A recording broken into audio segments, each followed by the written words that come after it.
Hello, and welcome to something just a wee bit different than the norm. But to start out, let's do our normal thing and begin reading the Griffonian Empire, the sick bird of Griffonia. I thought they were based in Germany. Are the Ottomans now? Ha! History. I don't even know what that was. Anyways, the Griffonian Empire, once the strongest power in the world, searching across most of Griffonia and even having colonies on Equestria, but fate was cruel to the imperial dynasty, and their empire would not last.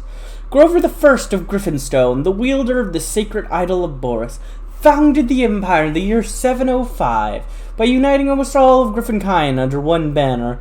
The empire continued to prosper and grow under the tight but just talons of the Griffonstone dynasty. The conquest of the Griffonian continent, continued by the infamous warrior emperor Grover II, was however halted by the ponies of the east, who would later form the River Coalition to oppose the empire and stop it from threatening their sovereignty. With the end of expansionism, many peasants and previously subjugated noble families had time to plot against the emperor and his divine rule, beginning to see him as a foreign tyrant, rather than a just ruler. Nevertheless, Emperor Grover III managed to keep the empire together and ensure the loyalty of most of his subject lords for many years.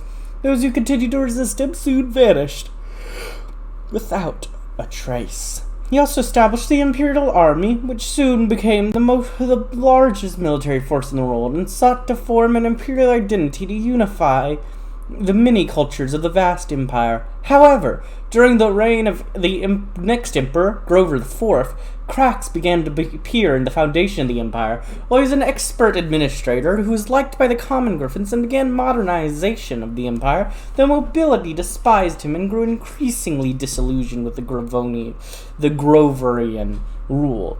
When he unexpectedly died, leaving an underage and frail Grover V to succeed him, the nobles made their move and formed a regency council to govern the empire. But the true decline of the empire did not start until the Griffonstone cadet branch lost hold of the idol of Boris, the ancient relic that was a symbol of the power and legitimacy of the imperial dynasty. It was stolen in 971 by a wicked cyclops named Aramaspi, who also slew King Gudo the whatever. The supposed regent of Grover V. With this loss, it is said the gods abandoned the empire. After the mysterious assassination of King Gumberto, the kingdom of Wingbardi was the first to secede in 972 under the leadership of newly crowned Garibald Talunil. Together with their allies in the soon formed Carthian Pact. After that, the secret family of Aquileia succeeded, taking with most of the west. Other smaller vassals, such as Broadfield, followed suit. Everything climaxed in 978. The empire was still in regency, and the power-hungry imperial nobility prevented Grover V from ascending to the throne even after he became of age. The unjust regency came to an abrupt end in the winter of 978. When thousands of angry peasants and lowborn assaulted the imperial palace, the emperor survived with the aid of Archosaurus and fled to the countryside, though many nobles were lynched. A Griffonian Republic was proclaimed, which briefly replaced the empire. In the chaos that followed, Skyfall slaughtered the imperial garrison, seized the imperial navy, and formed an independent trade federation. A counter-revolution led by Duchess Gabriella Eagleclaw of Strawberry was launched by the surviving nobility just a year later, and Emperor Grover V regained his throne for good, while most Republicans were forced to flee to the cold north. Following the Republican coup, many of the more powerful nobles in Hersland, the heart of the empire, received considerable autonomy and remained nominally loyal to the emperor. But the empire was nothing but a shadow of its former self. With only a fraction of its territory left, Grover V health rapidly declining, the remnants of the Empire must seek out a valid, capable regent to lead them forward. Until the next Emperor, Grover VI, is ready for the task, many fear that recent history will repeat itself. The Griffonian Empire, holding on by a thread, will return to its former glory and defeat the various traitors on the continent, or will it finally collapse entirely? Only the gods know. We are in central Griffonia. While the authority of the Griffonian Empire collapsed everywhere else, it still exists in central Griffonia, albeit in a greatly weakened form. It is here that the fertile plains around the mighty Griffonkind River, where Emperor Grover I established his capital of Griffonkind, and where it has remained ever since. The region is densely populated by griffins, while dogs that have the broad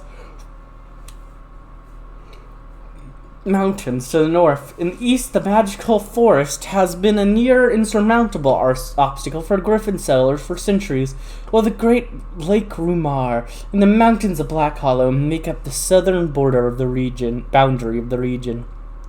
After the Republican Revolution, the region became greatly fractured. In the Hearthland, the Emperor exists as a small rump state around Griffonheim, surrounded by nominal vassals who are part of the Reichspact. Further south, the Duchy of Verena has been torn asunder by civil war between rival houses. The Kingdom of Griffonstone, left without its greatest benefactor, stranded. The small barony of Rumar now has a chance to save its dying culture, while Black Hollow in the east has been overrun by Black Rock bandits. While the Empire is weak for now, it may yet recover its strength. Should that happen, the vassals are in danger of losing their autonomy, and most of them will refuse to give it up without a fight. Unfortunately, the herdsland can only be reunited through conflict. The same is not true for Verena, where the civil war may yet find a peaceful solution. In the south, Rumar may seek to reclaim its historic lands from Griffonstone, while Black Rock has ambitions in the east. If she isn't overthrown, all of these states have to be wary if the Empire reunites herdslands, for it may then seek to bring all the former imperial lands back into the fold. Aquilia and Wingbardy, too, may seek to expand their influence in the region, thus possibly sowing the seeds for a conflict between them and the Empire. It is hard to predict the future, but one thing is certain. There will be blood. Yes, there will. Sure. Throw you there for now. Boop. Boop. Boop. Let's see. I'm more of a medium tank fan myself, so I'm gonna switch you over to medium tanks. And I would like trucks to be existing, which I'll switch over this total artillery to that, and I'll leave you on 2, you on 1. Yeah, I'll leave the rest how it is for now.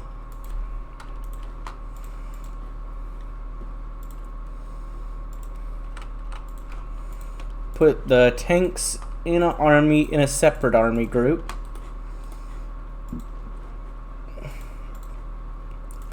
Grab up my Imperial Knights, because, very important, my Imperial Knights. Find whatever, I'd like you guys to be the main army division. You guys are aptly named Garrison, so you'll be my Garrison. And besides these two, I want you guys to switch over to that if you're not already. I think they all already were. Okay. Boop. That's fine for now. Turn all these off for the moment. Turn these off for the moment. Turn that off for the moment. Boom, boom, boom. Boom for now.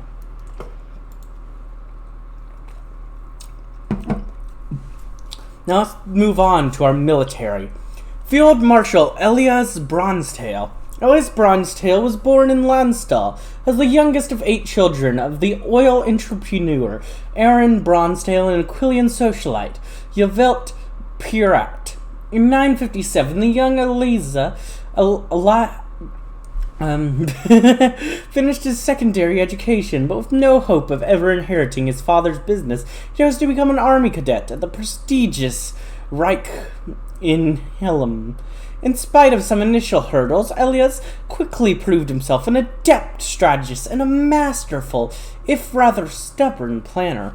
While his blunt demeanor and oftentimes mirthless attitude did not exactly earn him many friends, he nevertheless managed to find a sense of camaraderie, and some would say friendship, with a fellow cadet, Eric Ebenwing, who, like Elias himself, would go on to earn the rank of Marshal. Elias began to steady climb in the Russian hierarchy, which was frequently dominated by nobility. However, Elias would only truly earn the place in the eyes of the Empire at large during the Republican Revolution of 978. The constant delays his troops caused the Republicans proved to be crucial in allowing the Loyalist forces to regroup, and his victory over General Reinhard Suntail at the Battle of Krona in 979 earned him the rank of whatever. In 991, Elias finally achieved the rank of Marshal due to both his skills and his many years of service. So, Suntail's now still alive in the Republic. Let's see, your friend with... Let me find that, because I would like to know. Friendship with the fellow Eric Ebenwing. Okay, so it is just the next guy. So you're friends with him. Eric Ebenwing was born in Krona, and as the eldest and only child of the affluent Baron and Steinhale, the daughter of a merchant from Ravensburg. The young Eric spent his youth in abject luxury, partying and drinking his days away, caring little for his studies. Thus, it came as a surprise to both his friends and his family when he chose to attend military school in Helheim. Ebenwing would be, to the surprise of many, prove himself a capable officer, a resourceful leader, and a fierce combatant. All these factors, coupled with his natural charisma and force of personality, managed to win him the respect of many of his peers, the most notable of which was the usually mirthless Elias Bronzetail. Due to his noble background, Eric was able to advance his career rapidly. However, it would be during the Republican Revolution of 978 when Ebenwing truly showed his prowess as a military commander, beating the Republicans at the Battle of Vienne, Gambia, and Osnabrück. The young Oberst quickly became a media darling and a living propaganda tool. In spite of his prowess, he could not stop the so-called Rape of Krona, an event that affected him deeply. Thus it came as no surprise when the Republicans were finally chased out of Griffonheim in 979 that it was Ebenwing who gave chased them from Griffonheim to Brenna. Ebenwing would have more than likely continued hounding the revolutions all the way back to Cloudbury, had he and his troops not been recalled back to Griffonheim in order to assist in restoring order to the imperial heartland. For his actions during the revolution, Ebenwing would, much like his friend and comrade Elias, be promoted first to the rank of that, and then finally to the rank of Marshal in 996. Synovial. Born to a cadet branch of the glorious and honorable Vesali bloodline of Vesaliopolis. Synovial Vesali first cousins include Queen Chrysalis of Vesali of the Changing Lands and many other nobles of the Vesalian hive. As a scion of the royal house of Vesali, Synovial was exposed from an early age to the military society of the Vesalian aristocracy. This had a major impact on him. In maturity, Synovial is seldom seen out of uniform. Serving with distinction as an officer throughout the unification wars of the Changing Lands, Synovial is responsible for the successful takeover of Vrax in 971 to force him to join the Union of Changing Lands, and was promoted to Hives Marshal in 972 by his royal cousin, after she had ordered the execution of the previous Hives Marshal. During the Canterlot invasion of 1002, Synovial served as a commander of the task force assigned to support Crystal's swift takeover of the Equestrian capital. However, due to its failure and Crystal's inability to take responsibility, he's officially blamed for the defeat, which has soured his relation with his cousin.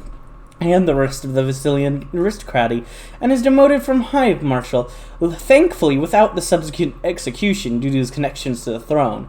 Due to the political machinations of the Crystal Lands and the Crystal's overall dislike of him, has seen him granted with the honor of leading the attaché to the Griffonian Empire to make up for his failures contra lot.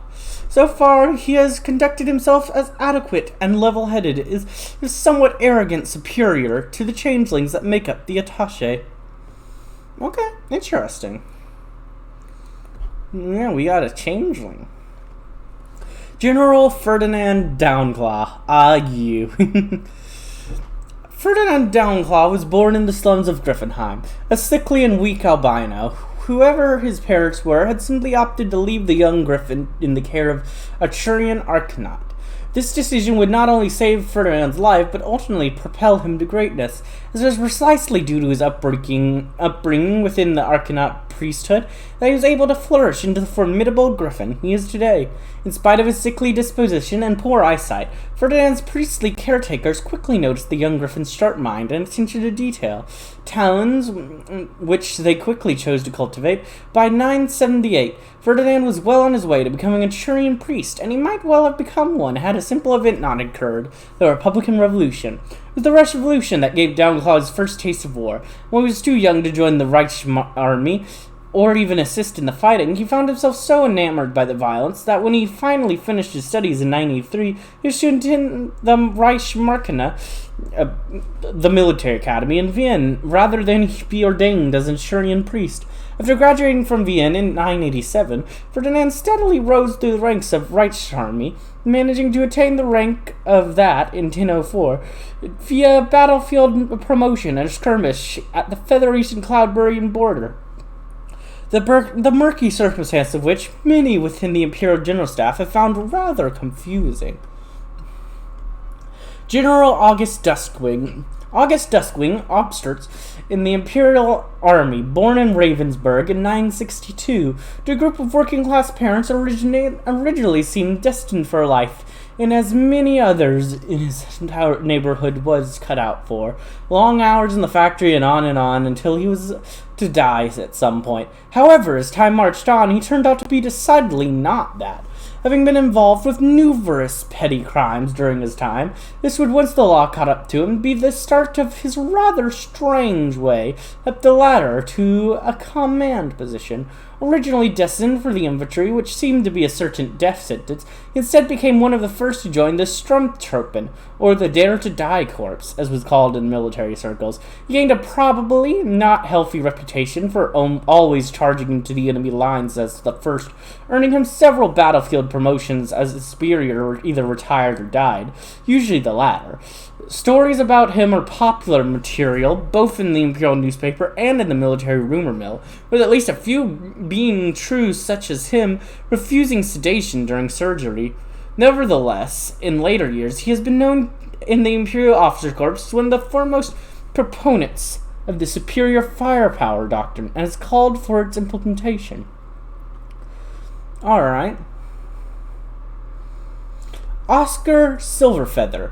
When one looks at Oscar Silverfeather, he doesn't strike one as the typical general. Born in 941 in Greenback as the son of an intellectual, he distinguished himself as being able to sink into the deep concentration state, despite normally being utterly unable to keep his attention on anything else. He originally joined the military as a way to get some real-life experience, his parents' words, before he was going into a life of sheltered academia. Whatever the motivation of the young Silverfeather, this was certainly not to last, as he found a home in the military, often sinking his mind into solving complex problems. A few kind words from his superior later, he was fast-tracked onto the military in Helhelm, where he graduated with honors before being stationed in the outskirts of Griffenheim, or what someone would call the most boring post in the world. This changed when in 978, as Oberst, the revolution broke out in Griffenheim. Silverfeather immediately rallied to the Emperor's side, being personally responsible to break through to the palace to evacuate the Emperor. Since then, Silverfeather has been in good graces of the Emperor, and remains as devoted as during the Revolution to His Majesty and His Royal Highness, the Crown Prince. August Anitus Mudbeak. was born the only son to a family with a long line of service to the Emperor in Griffonheim. In 959, grew up repressed. Whatever he dreamed of, from architect and trader to politician, and his chief interest, engineering, was all shot down by his parents in their intense desire to see the family legacy continued. In other words, forced to the military at age 16, far away from the books and bridges he had enjoyed before, and even further away from the engineering battalions. While slowly climbing the ranks of the army, he turned to the bottle as a way to cope with his quashed hope and dreams for the future, and slowly sank into depression. It would take the revolution to wake him up, as he arranged the fighter mechanics of the Second Battle of Griffonheim, getting the improved bridges quickly up to permit the artillery bombardment of the Republican positions. However, this did not come without cost, as he was wounded by artillery shrapnel during the last few hours of the battle. This led to an even worse habit, as he became addicted to the cocaine provided by it to him, along with other substances. Since then, he has mainly been idling in his office, counting the time until he can retire with a big pension to return to his first passion. Yeah, addiction can be a bad thing, but it's really under control, really. Yeah, you're just not happy to be here at all, basically. You're just a major. Whoa, I can't even see the bottom of this description. I can't see the bottom of it. The people who made this guy, I can't read his full biography. Do I need to go to the wiki? Can I find his full biography on the wiki? I'll be right back, I guess. Alright, I did it. I found her in the wiki. It took me a little while. I had to go to Griffonian Empire, then go to Generals, then find her. I wasn't even sure if I could find her, to be honest. This is where the description ends in the game. So, so close to actually being able to have it. Like, this is all that is missing to be just all of it in the game. But, oh well. So Celestia Marchtail was born in the hills of Vangurio as the only child of Count Gaspard Marchtail and Emil Abert, the last scion of the venerable Aubert family that had ruled Mishra for centuries. Young Cecilia was destined to live a life of luxury and wealth, but fate decided otherwise. As in 980, the famed Aquilian Revolution began. The revolution would see both of her parents beheaded, and the then 9-year-old Griffiness spirited away into the forested hills of Riverino as a group of loyal retainers. As so, the young countess would live in the forest, safe from the chaos that had consumed her homeland, but although her parents were dead, retainers nevertheless did everything in their power to ensure that Cecilia had at least some semblance of a normal childhood. She was given a basic education, but also learned how to live off the land and hunt. This would continue until Marsh's birthright counter-revolution 985, at which point Cecilia would at long last return to civilization. While her title and lands were returned to her, the wealth and power that were tied to it were not as the discreet used the situation to consolidate power away from the traditional nobility. By 989, Cecilia would enroll in the prestigious Achilles Desbrooks Arts in Rilla, where she would in turn briefly join the MPA, which she left a month later after deciding they were nothing but fools and upstarts. Thoroughly dissatisfied with both the discreets and the Republicans, Cecilia concluded that Aquilia had only truly been great but was under the Griffonian Empire, and would end up forming the Imperious Society, which sought to restore imperial hegemony over Aquilia. And Aquilian who's just like, we should be owned by the Germans. It's like a Frenchman saying, the Germans should really just own our nation. Like, it would be so much better. It's like, what? Okay. The Imperious, I'm sure the Germans aren't complaining with that idea, would quickly be suppressed by the discreets, and Cecilia forced into hiding once more. After being sentenced to death in Abyssinia for high treason in 1000, she would once again return to the forest of Aurelio, where she sat, and what few pictures she had. From there, she began a guerrilla campaign against both the discreets and the Republican rebel groups. Although she received little to no material support from the Empire, she very quickly became an imperial media darling after an article from the Imperial Society was published in 1004, something that would earn her, at the time, honorable rank of major and a commiseration from Archon Purchase. After being forced to evacuate Aurelio, and by extension Aquilia in 1005, Cecilia would be long last formally join the Reichsarmee. And that's her description. Let's go back to the actual game. Alright, we're back. Now let's continue. But let's see. Alright. Arnold Schneer is also too long. Okay, well, multiple of these are too long. Okay, great. But I think us is gonna have to be, when I end this episode, we're gonna continue on and actually maybe play the nation in the next one. Man, they have a lot of generals. I hope you enjoyed, and if you did, like, comment, subscribe, and hit the bell button. And as always, peace.